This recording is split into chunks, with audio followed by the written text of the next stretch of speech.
Hello there guys and welcome back to the channel. So it's time to rank some champions. Now I'm a bit late to this, typically I start at the beginning of December, but that just means we're gonna have a bit more fun at the beginning of January.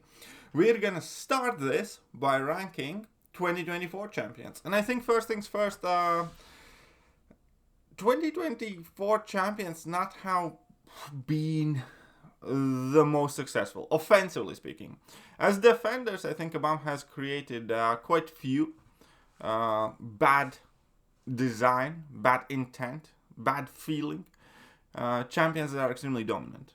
There's, no point in denying how unfair Serpent feels on defense. Unless you have a great counter for Serpent, like specific counter, you have zero chance. Serpent's not a champion you can bring in half the champions in the game and defeat. Unlike most of the tough defenders from the past, where you, for instance, with Korg, you can use most of the champions if you're comfortable like intercepting and time things right and stuff like that. I don't like what they have done with a lot of 2024 champions, with how many times, dexterity gets disabled, with how many times willpower gets disabled, so on and so forth. Defensively, though, as unenjoyable these champions are to fight, for the most part, as BS they seem, they do the job, therefore they are the more desired and more valued ones. But if you're looking at offensive abilities of the champions, we do not have, let's say, a dual threat like Onslaught. We do not have, a dual threat like Fam. We do not have a Kate Bishop of 2024. That I say even like Silk or Shocker probably are better than most of the champions offensively this year, or almost all of the champions offensively. We do have purpose-built attackers that do the job well. We have some fails of that as well, but I think there's a very solid kind of like middle level, but there are more fails this year than previous years, without a doubt. Champions that you do not want to particularly see or are unlikely to get a huge return on investment. And offensively, the cap's lowered as well, for sure. That said, in these lists, obviously you need to keep in mind that I am taking in consideration current game relevance and trends, as well as my personal opinion, as well as this is not a list on who has the best abilities on paper at all. Here, a great champion that I could name would, for instance, be, Kitty Pryde or APOC. Both of those are phenomenally great champions that have fallen off. Not because they are bad on paper, not because of anything else, just because they don't currently fit the game, and people aren't rushing to them. Obviously, not existing as 7 stars have a big reason to play in that. But this is a list of champions that are the most chased ones. This is a list of champions that are the ones that are getting most of the resources, that you notice most in Alliance War and Battlegrounds. Obviously, people therefore use them in questing and so on and so forth. Again, as a great example, some of these champions might be very capable but still rank very low because people just don't play them, don't like them for one reason or another. And a lot of the desire, demand, and need for the champions is immediately manufactured by Kabam exclusively, via what challenges they release, via what content is out there. A great example right now would be Guillotine 2099 being almost a must-have because she's by far and away the best Karina Challengers objective champion for the new Karina Challenges. She's very good in like Battlegrounds methods and stuff like that, and therefore all of a sudden Guillotine gains a lot of relevance because Kabam demanded so. Ultimately, these champions though will be ranked in how well have they done over the course of year, I would say. And this is the list of less successful champions. I do not want to call all of these champions bad, even though the title might be, saying otherwise, because we're clearly starting from the worst champions in my opinion. And by the middle of this list, we're moving in territory which I would already kind of call good or decent champions.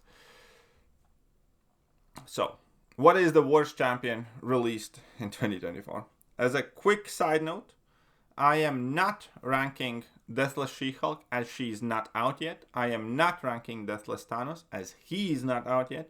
And I am not ranking Isophine as she's barely out and we don't really know much. That said, we still have 24 champions to rank. This year, actually, we got more than normal amount of champions. So who is the worst champion of 2024? There's just no surprise. Silver Sable. Silver Sable is just crap. Meme level worthy. You could increase your damage by a factor of 5, I would say. And I doubt she'd get much attention. Defensively, she has very, very little to no value. Offensively, even on those questing nodes where she can get like, X10 Fury, where she can get a huge boost to her damage, it still doesn't help her. Silver Sable kind of feels worse than a pre-buff Shuri. And if you remember pre-buff Shuri, she was only viable in like long-form content, and even then it was hardly worth it. And Kabam effectively had to double her damage output. Silver Sable, I'm not even sure doubling her damage output would do much for her, because she does have, finicky rotations with very little to get back from it all. Also, she's heavily relying on shock, which is by far and away the worst dot to have, because number one, shock is one of the few dots that does, especially energy or physical based, that does not have any secondary effect. Like poison reduces healing, cold snap stops evade, incinerate reduces block proficiency, shock does nothing. And yeah, there are a lot of champions who are either flat out immune by shock or get powered up by shock, or you just don't want to shock at all. Like for instance, Onslaught, you just gonna take a lot in the gut. And that's already kind of like a minus. Any champion who's like heavily reliant on shock has, in my opinion, significantly less chance to succeed than most others. And that's Silver Sable. She's meme levels of bad. Now, we are getting a buff on Silver Sable that has been like confirmed, I believe, already. And she will be better than she is right now. I'm still kind of skeptical on the tune-up of Silver Sable. But, God willing, she's not going to be the worst champion of 2024 anymore. But who knows? Because she's really, really awful right now. My condolences. For now, people who have pulled her as 7-star. I actually do not have her as 7-star. I do have the 6-star, and she's just criminally bad. And what's worse is, she's also quite hard to use. And there's no excuse for that. Right. Next up, Deathless Vision. Another one of those champions that came out, and people pretty much immediately demanded him to get tuned up. He's by far the worst Vision in the game. He gets out-damaged as a 7-star rank 3 by, 6-star ascended Visions, the other Visions. He is more hard and finicky to play, despite, in theory, him being able to do more. He has additional immunity to Cold Snap, which is neat. He does have access to Phase and Furies, which should have made him great, except he isn't. Those Furies are nowhere near potent enough, and the playstyle, again, is less straightforward than the older Visions, and he does less, because there's one thing that Visions did great, and that was power control, and he does it worse.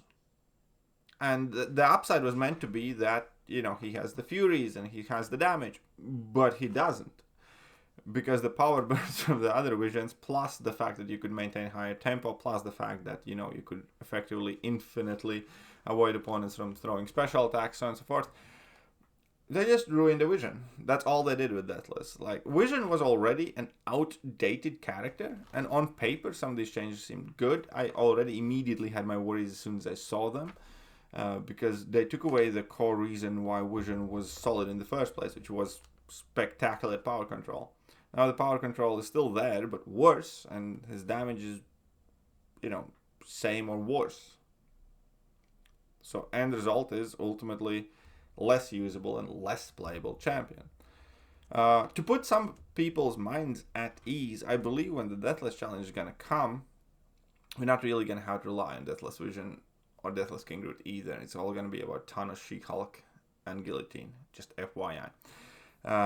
You heard it here first. So if you have not taken him to rank 2, I think we're going to be able to bypass the necessity of that as well, which thank God, because he sucks. Let's move on, and that would be Patriot. Another meme. Like, there are like several threads on forums who are actually asking what Patriot is good for, and the answer is nothing. Level up event if you need a random champion to level up, but those do not exist anymore. I suppose the daily super event now. That's about it. Like, the irony of Patriot is that he's meant to be obviously an offensive skill champion that's a perfect counter to the newest science threats like Photon. And to be fair, he counters Photon. However, for being a purpose-built Photon counter, he's quite shit for it. He's definitely not a top 3 or 4 option against Photon. In fact, Mantis, Crossbones, Kingpin, and, a handful of other champions do significantly better job dealing with Photons. And then, he's kind of bad against just about everything else. And that's Patriot. And to top it all off, obviously he has very little to no defensive value. And to top it all off, he can get absolutely screwed by AI when you need charge or heavy attack, and AI just refuses to attack you. So, I think Patriot kind of embodies just about everything that is wrong with 2024 designs, because he's underpowered. He has a shit ton of abilities that most of the players will never learn because, well, he's underpowered and whatever. Then, on top of everything else, he messes with masteries for no great reasons. Like, he's a champion that debuffs himself, but he's like the only champion in the game that's reducing the effects of inequity mastery, for instance. If Kabam wanted to make him a good champion, they could account for that and buff his numbers up. And then if opponent has a maxed out inequity, he would have the damage that he has now, but if they don't, he would have more. But like, for instance, Mr. Sinister. Mr. Sinister has insanely good damage output if there is no inequity in play. If there's inequity in play, his damage output is, okay. On the slower side, but okay. But instead, they chose to invalidate people's masteries to kind of streamline him more, I guess. And he's meant to be great against Science class, right? He's not that great against Science class because not only he needs champions that put debuffs on him, he needs champions that put on debuffs that do expire, and then you need to wait until they expire, and yeah, it's just, not it. It's like one of the biggest fails of the year. For sure. And I do think that the bottom 3 champions are kind of in tier below all. Like, let's describe it as shit beyond help at this point. Shit beyond reason. Like, the bottom 3 champions could get deleted from the game, and I don't think a single person would particularly mind or care. I mean, like, obviously there would be a couple, but they'd have minimal impact. Like, it just, for looking at these champions, just seems like such a waste of time and manpower and money from the players and crystals because they're just that bad. Alright, next up, we have Northstar. And Northstar could be kind of good, except he does exactly what nobody wants a champion for. Like, he is a champion that's meant for long fights, like a ramp-up champion, that doesn't even carry on his ramp up or damage in, the next fight. So you have to start all over from the beginning. And, that's about it. I have spoken in length about champions like Northstar and, also like newly buffed Sentinel, because they are designed to fail.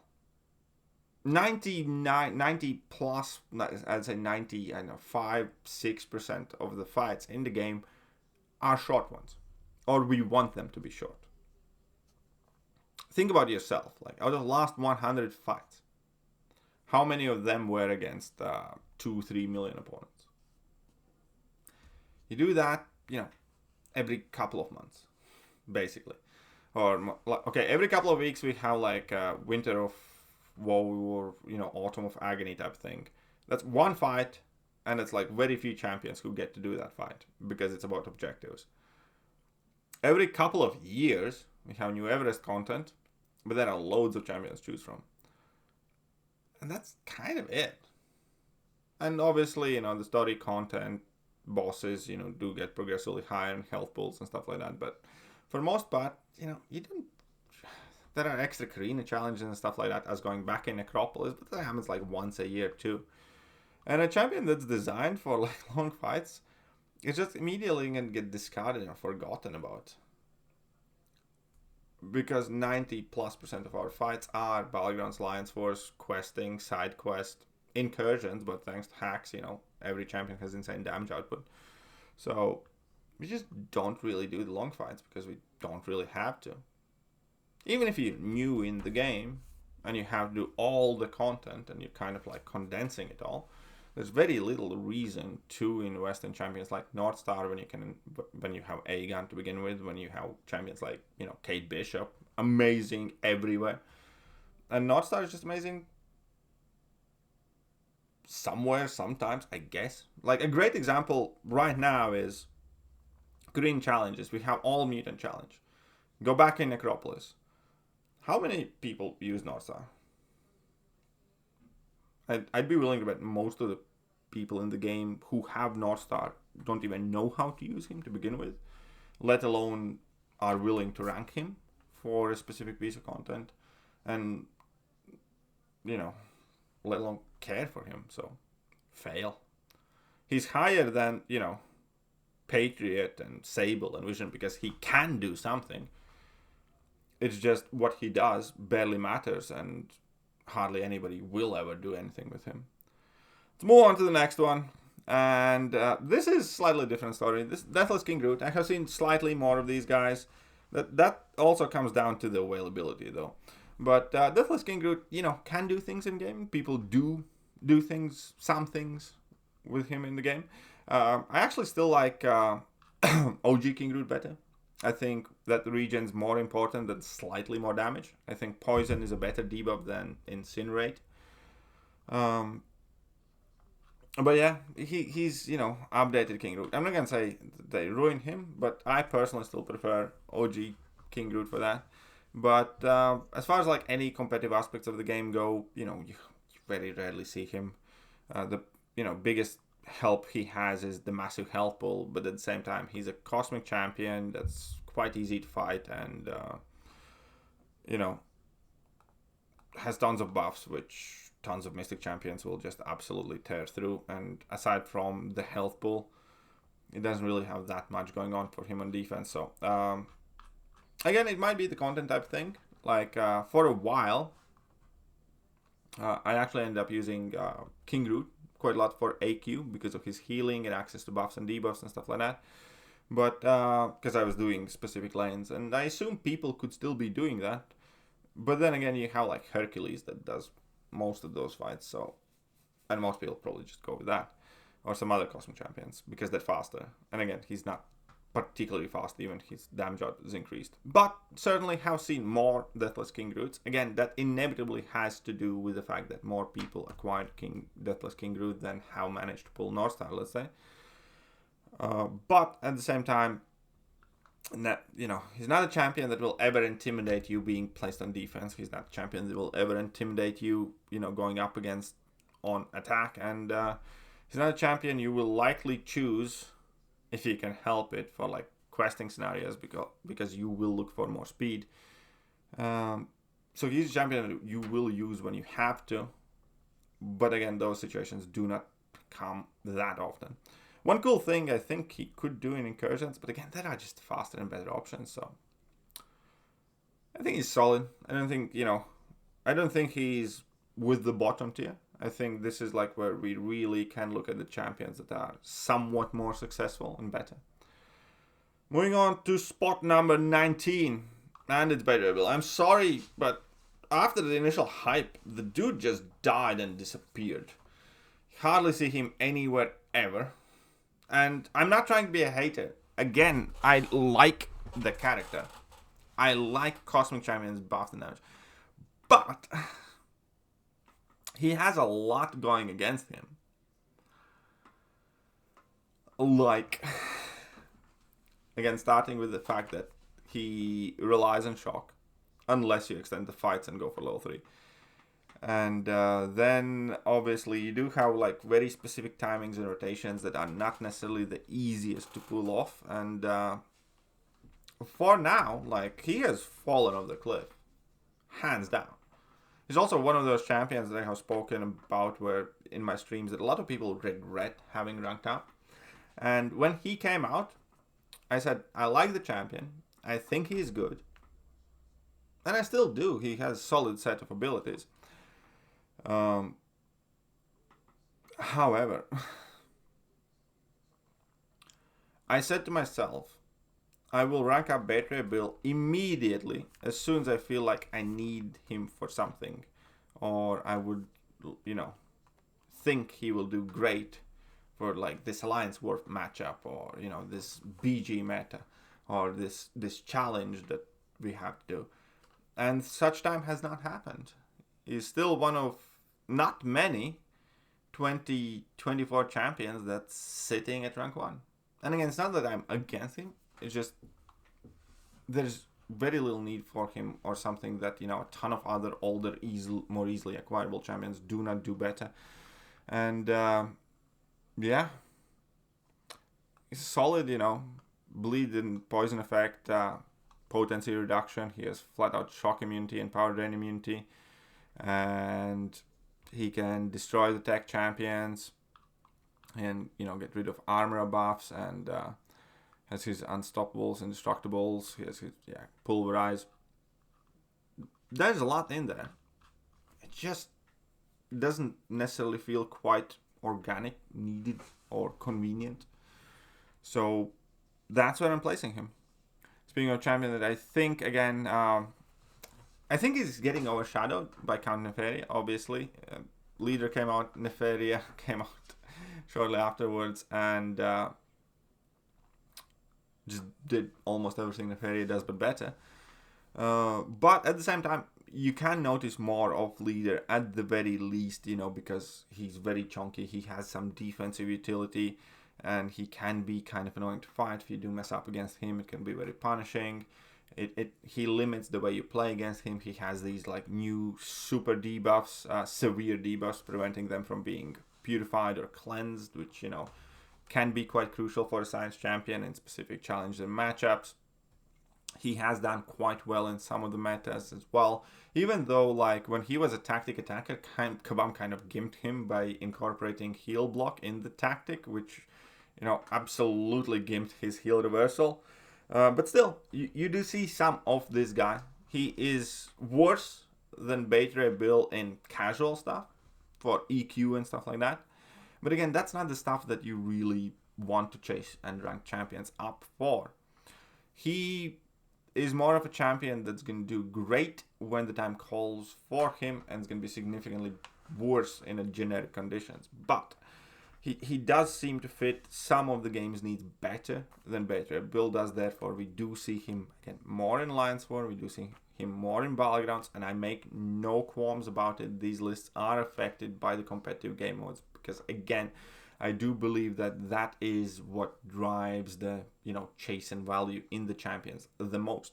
Because typically the champions, for most part, that do well in competitive game modes will do well everywhere.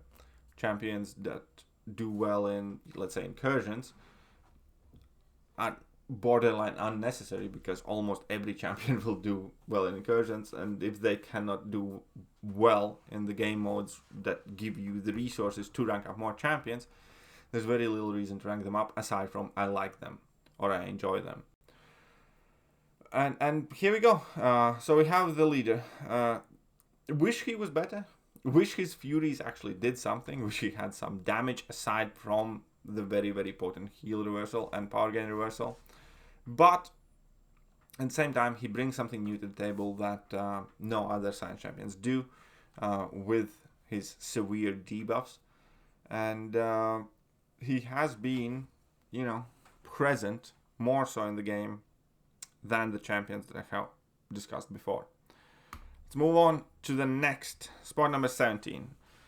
And again, he has had his use for sure. Initially, he was a tougher defender than, he's now. as soon as he was in one of the Summer of Suffering fights, I believe. People learn how to fight him much better, just push him to level 2 and dex that with a simple dex, and that made him significantly less of a threat immediately. That said, in some metas, he can be a major problem due to his SIG ability and the ruptured damage back that you get if you have buffs active.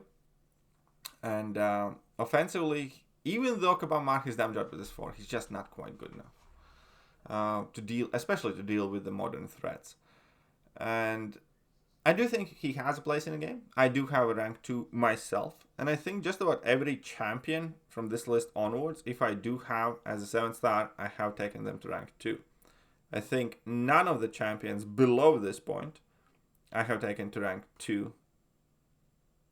Yeah, actually that's accurate. So that's kind of like me also explaining that I have been putting, my catalysts where my mouth is, I suppose.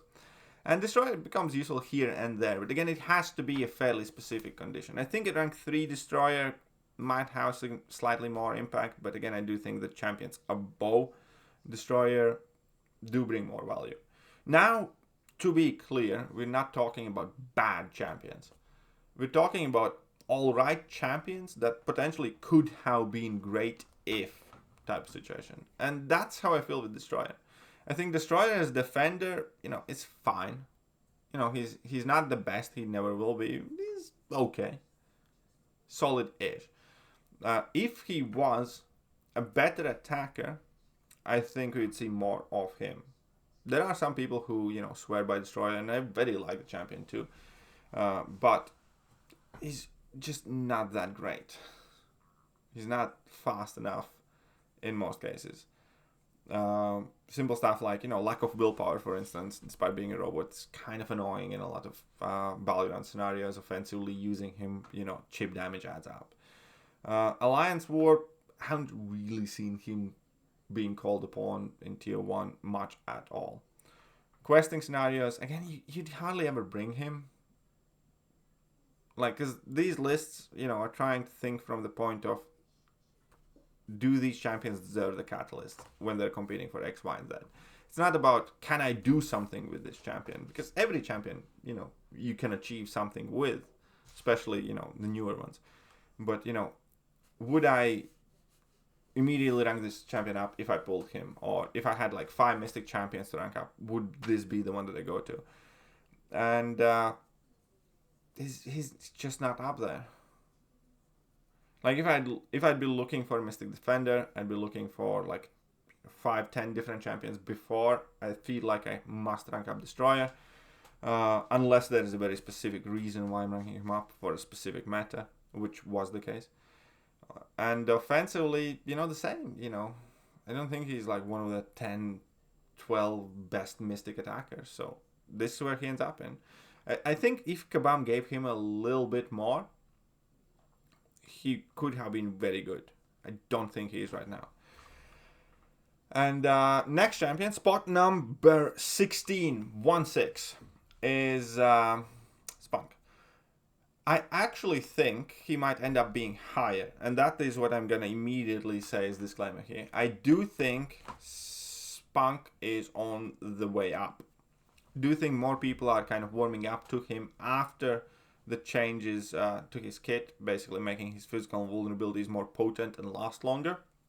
That's kind of giving him more damage. I think also more people are getting him and getting used to him or realizing the value in his SIG ability. His SIG ability is extremely important. And I do see in half a year's or a year's time ranking this guy potentially high. Out of all the champions I discussed so far, I think this one has the most place to grow, and he's kind of one of the champions currently on the positive upwards trend. So I definitely want to keep an eye out for him.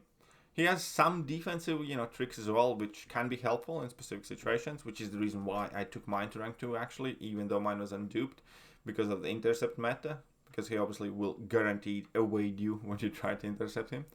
But offensively, I have seen some interesting videos of him doing more and more cool things as well. So it all will depend on the matchups that Kabam releases, and how many of the tough defenders champions can do. Because in competitive situations, that kind of is what gives champions value. How many of the meta defenders, how well they can deal with them, and how often do they work under different sets of nodes. And I hope Spider-Punk just keeps going up and up and up. Spots number 15 and 14, both are kind of somewhat speculative, because both of these champions are fairly new to the game. I do, however, see an immediate potential in them. The thing with, and here I'm going to be a bit quick, for spot number 15 and 14, at the moment I do view both of them as solid champions that have a lot to prove, because they're very new. Not that many people have them. You see them from time to time, metas permitting.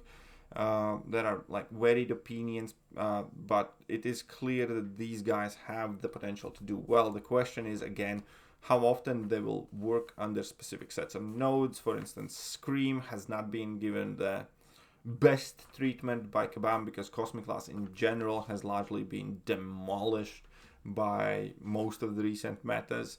And the similar thing would go for Jack-O-Lantern. I think both of the champions are good. I think both of them have the capacity to rank up higher, but they actually have to be more present. They have to be more available and in there. And I think that's going to change very, very soon with the update to Titan Crystal, when significantly larger portion of people will actually have access to these champions. So, in case both of Jack-O-Lantern and Scream, I think, they have their great matchups that they are purpose-built. Obviously, Scream's very good at destroying vast majority of the tech champions, including Red Skull, for instance. And Jack-O-Lantern, has been advertised as a great mutant counter against Onslaught, and all of that has value. The question is what else they will do, and against how many other champions they will do it, and how often they will work.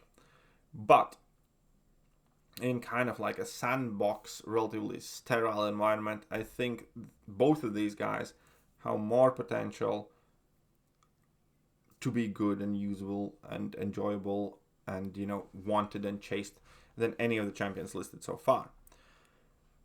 My gut would kind of even tell me to potentially rank them up higher, but I don't want to do that, because every single champion above this point in the list has already proven themselves in situations, and has some sort of track record of they're going to be good for this, that, and that, or they have been good for this many things. These guys, they have all the things still to do. This is where I think they'll belong at the moment. Could potentially go higher, but we're going to have to wait and actually see whether that happens. And spot number 13, so best of the worst, will be Ironheart. Ironheart is a champion I have a love-hate relationship. I can't deny that she has a lot of useful stuff in her kit that often makes her a great option for this fight or a great option for that fight. And now she's one of the reverse control immune champions that you can bring in Necropolis, and you can use her against Collector to finish him off, but you can also use her against, let's say, Captain Britain, and she's going to do well because of the immunity to reverse controls, and the way she delivers damage is, fine enough for Necropolis. And you can switch in between Incinerates and Rapture, so that gives kind of a mini Scorpion effect, if you will. And so she has access to a ton of debuffs, she can bypass miss, and there are a lot of very good things in Ironheart. The problem with Ironheart, however, at the same time, is that all of those things require upkeep or are conditional when there are many other champions who have some of that plus something else, that they get much easier. Fact is, every single time when I'm using Ironheart, I feel like I'm working very, very hard for it. And the result of the fight is not, with many other champions, great insane damage or speedy fights. I am working very, very hard just to be able to upkeep the utility, or I'm working very, very hard for a mediocre damage. Like having used Ironheart a lot in Alliance Wars, those fights, were not fast or easy ever. Or having used her in Necropolis, she was not fast. Having used her for, several of the Autumn of Agony or Winter of Woe fights, that was not easy ever. She kind of fit within the confines of what I had to do, but it never felt good. Therefore, the way I describe her, Ironheart is one of the worst good champions, or Ironheart is one of the best bad champions. But yeah, for instance, when opponent has 5 or more debuffs, she bypasses miss. But then again, AI can be finicky and not throw a special attack, and you can't pause the debuffs or reapply them quickly enough, or in some fights when you need to work with some shrug of abilities. That's a lot of work to upkeep that, and sometimes it goes wrong. Or if you try to do damage and upkeep these, you go for level 2, your debuffs start to fall off, and then after your level 2, if the opponent doesn't use specials, that's done. For instance, simple ability where she dexes, she applies a couple of her debuffs. And then that goes on cooldown and doesn't go back up until you use special attack. There are tons of champions in this game that would have similar abilities where you don't have that, special attack requirement, where there would be a simple time cooldown, or where there would be no cooldown at all, and you can just, dex and, power up a champion like Mr. Negative, for instance. Dex infinitely. Get stacks on him type situation. Reverse control immunes tied to the armor up as, just about everything else. Incinerate, Cold Snap, and Frostbite immunity. All of that's tied to armor up too. And where's blocking? Suffering from opponents that are robots, suffering from tracking effect, so 5 debuffs, minus 100 or 150% ability accuracy when hitting Ironheart's block. That's nice, but you do have champions like Proxima and a bunch of others that, do that to everybody and without conditions. And again, that kind of describes a lot of what 2024 has done. The abilities have gotten weaker, significantly more conditional and specific, opposed to how they used to be in many cases, and they work less often, and you have to do more in order for them to do anything at all. And, the damage isn't great necessarily in often cases too. So there we go. That's Ironheart. I don't like the champion, but I appreciate, I guess, what she can do. Is the way I describe it.